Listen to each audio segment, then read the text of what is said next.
ओम शिव गोरक्ष, जय शिव गोरक्ष, जय माता कालका, जय बाबा जहारवी।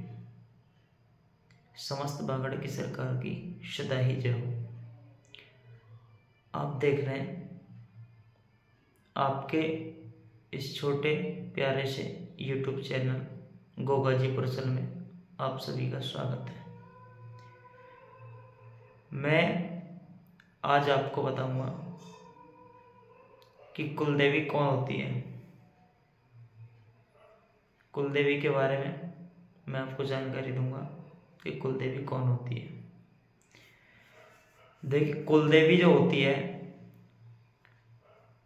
वो होती है जो हमारे पूर्वज के ज़माने से हमारे घर में पूजते हैं। हमारे दादा परदादा पिछली पीढ़ी के ज़माने से हमारे घर में पूजा पाठ होती है। वह हमारे वंश की रक्षक होती है। कुलदेवी बनती कैसे हैं? जब किसी समय किसी के घर में कोई ऐसी समस्या आ जाती है जिसका सॉल्यूशन कहीं नहीं मिलता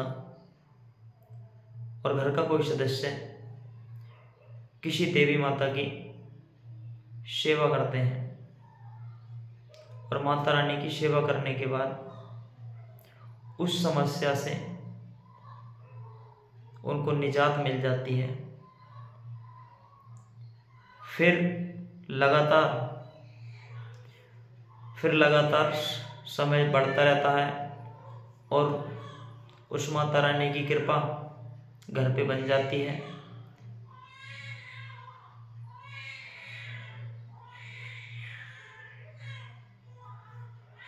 उनकी पूजा निरंतर चलती रहती है, जिस कारण उस पीढ़ी में उनकी पूजा होती है और उसी तरीके से अगली पीढ़ी में भी फिर इसी तरीके से उनकी सेवा चलती रहती है। तो माता रानी इसी तरीके से उस घर की कुलदेवी के रूप में विराजमान हो जाती हैं और उस घर की रक्षा करने के लिए सदैव तैयार तत्पर बैठी रहती हैं। और कुलदेवी का वास हमारा जो मुख्य द्वार होता है, घर का जो मेन गेट होता है, उस पे होता है और वहां बैठ के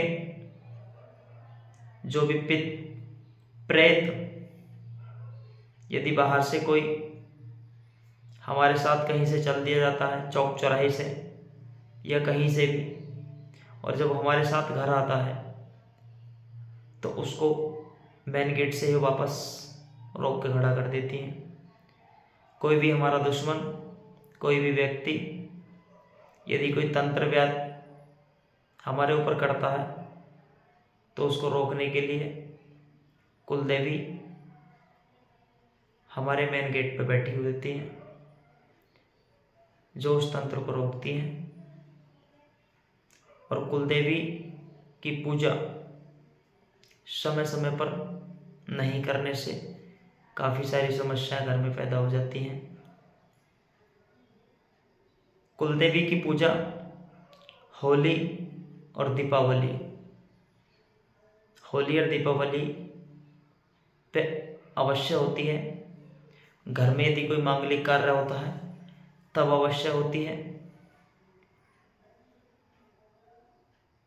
ज़्यादातर बच्चों का मुंडन संस्कार कुलदेवी के स्थान पे होता है। जय बाबा गुरु गोरक्षा, जय बाबा जहारवीर।